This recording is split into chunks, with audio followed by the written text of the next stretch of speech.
The rebel base is under attack.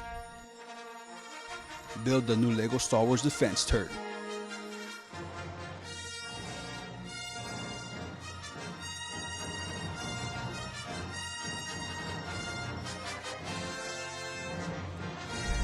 And defend against the Imperials and save the day.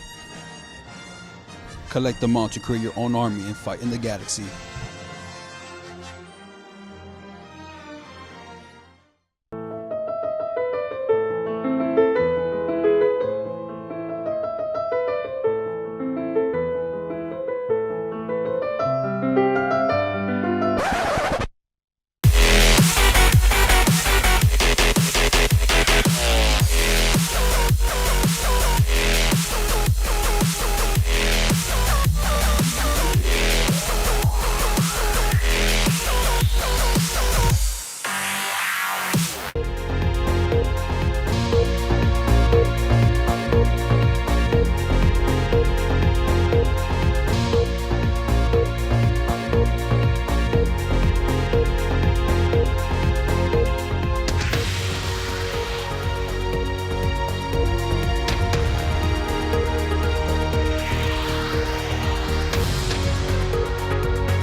Good morning, chieftains. Happy Friday. The weekend is here and you're watching live from the tribe on the CSN show. She is Ayana and I am Jorge, and we have Clairemont news and sports for you for the week of October 11th. First of all, it's a short day, and we are out of school at 2:35. It's Finals Friday. Finals Friday, in more ways than one, is the last day of the first quarter, so you may have some final exams in some of your classes. And it's the final game 5 of the National League Division Series between the Padres and the Dodgers. Wednesday night's game was rough for the Padres, but they're up in LA with Yu Darvish on the mound tonight. Jorge, did you watch Wednesday? I did watch Wednesday, and it was not a good game to watch if you're a Padres fan. Also wrapping up on Wednesday was Hispanic Heritage Month as we ended the month-long celebration of the Latino culture. Hispanic Heritage Month is celebrated annually in the United States during the months of September and October. We celebrate it to recognize the contributions made by Hispanic Americans in the United States. It was established by George Brown Jr. of Los Angeles and was signed into office by President Lyndon Johnson in 1968, beginning as a one-week period. September 15th was chosen as the starting point for Hispanic Heritage Month because it is the anniversary of the Cry of Dolores, which was the start of the Mexican War of Independence, which resulted in independence for the New Spain colony and Central American nations of Guatemala, El Salvador, Costa Rica, Honduras, and Nicaragua. The week turned into a month-long celebration when President George H.W. Bush proclaimed National Hispanic Heritage Month in 1989. Many festivals around the U.S. are held every year to honor this special occasion. Miss Ocampo and Mecca Club have been celebrating Hispanic Heritage Month all along with field trips and other activities. If you have not gone over the room by 1:05, then you are missing out on the bulletin board and students from Mecca and students from Miss Ocampo's class, Spanish class, have made. There are written statements about pride in heritage and culture and upbringings. Some students honor parents, grandparents, and other students recognize the land or countries or the culture their ancestors started out before coming to America. There are pictures and collages as well as written stories that show the pride and Latinx heritage in the community.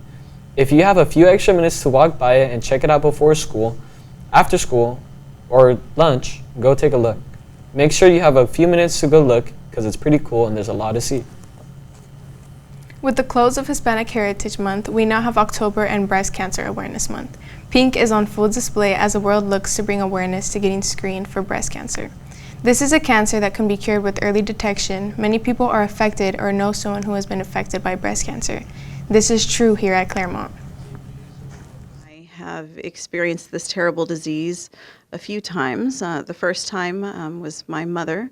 My mother was diagnosed with breast cancer when I was 16 years old. She was able to fight the battle for several years until it returned.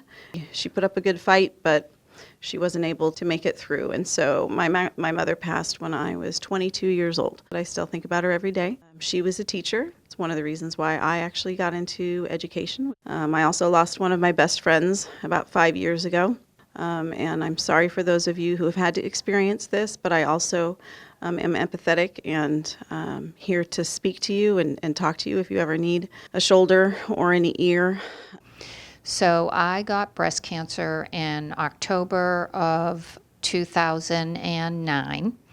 I went for a mammogram that I did every year, and there never was a problem. And then all of a sudden, this time, there was. I had 8 weeks of chemo, and I had 6 weeks of radiation. So you go through all that treatment, and you do not know until the end of it if it was effective enough. And then when it was done, I found out it worked, and I had no more cancer. And that was the first time I cried. I just completely lost it when I found out it was over. After going through treatments and procedures to cure cancer, we were wondering if there are any lasting difficulties and issues.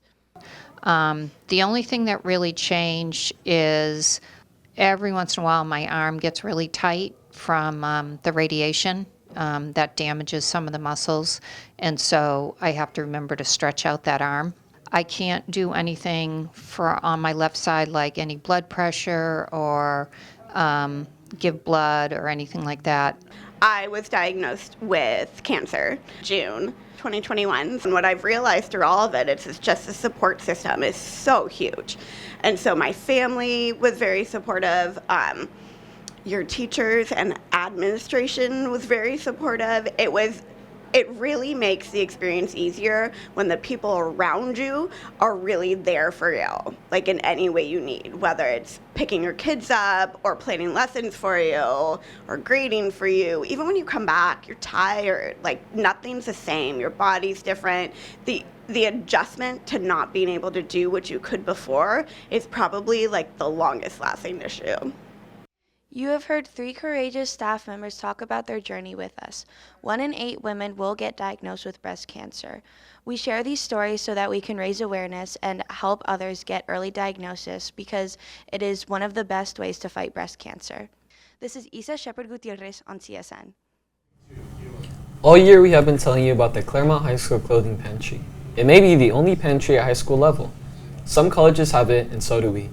In case you have not stopped by it yet, the Clairemont Clothing Pantry is in 310, and it's open Tuesdays and Thursdays.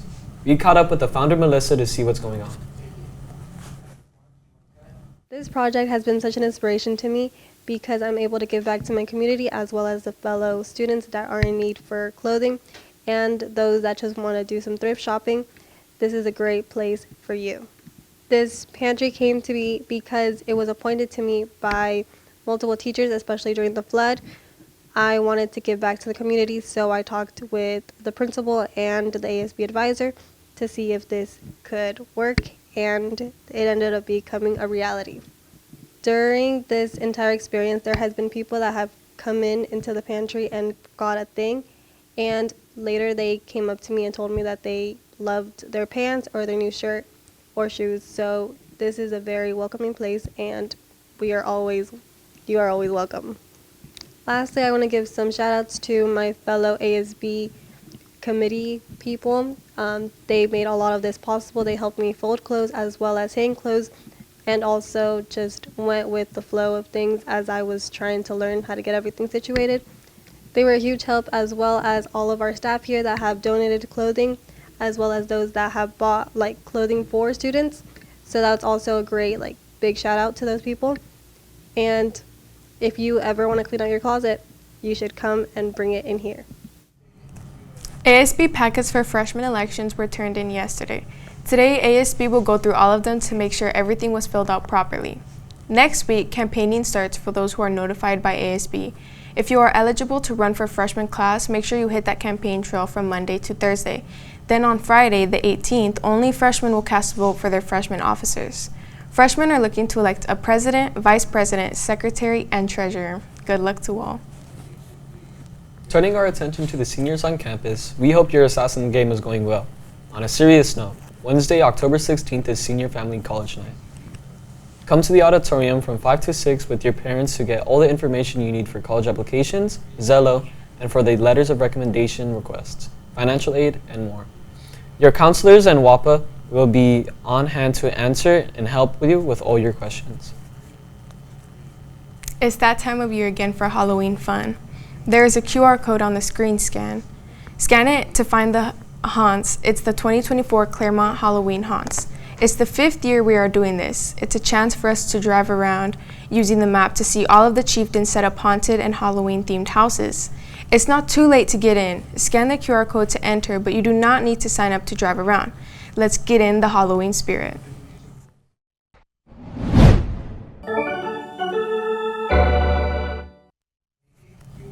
Aside from the Padres playing the Dodgers tonight, we also have the Chieftain sports schedule kicking off our weekend. Girls field hockey travels to Patrick Henry to play. Their game starts at 4 o'clock.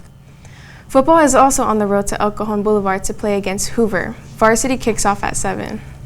Saturday, we have water polo playing against Stanley Invite Tournament, taking on Torrey Pines High School at 10:15 in the morning for the first match of the day, and then hitting the pool at 1:30 to take on Canyon Crest Academy. Tuesday, boys cross country is running at the cluster meet at Morley Field at 4 o'clock. Then, girls tennis is on the court as they battle the Martyrs of Mira Mesa here at the Clairemont. The march starts at 4. Also Tuesday, volleyball is in our gym as the ladies spike it against Lincoln. It's an evening match with varsity hitting the court at 6:15, freshmen and JV go before that. On Wednesday, field hockey is playing Mission Bay. Go cheer on the girls. The game starts at 4. Thursday, flag football is going to continue their winning ways as they play against Patrick Henry at 6 o'clock on the road. Then varsity volleyball plays at 6:15 as they go to Tierra Santa and take on Canyon Hills. And that's it for you in this week of sports. If we missed anything or you need any more information, please go to our website and click on the Athletics tab.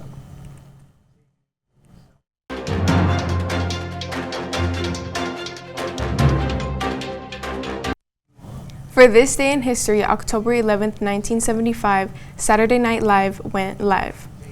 With the original cast of Not Ready for Primetime players making their debut on NBC, giving the nation the first look at the 90-minute show. From the beginning, the show has aired from Rockefeller Center in New York, and it has a different guest host each week, along with a new musical group as well for each show. This weekend is the premiere of a movie about the show called Saturday Night, and that is this day in history aligned with the current event. May you also be a current event and stay productive, Chieftains. Hit like and subscribe and have a great weekend. Keep it orange and blue, Chieftains. Bye.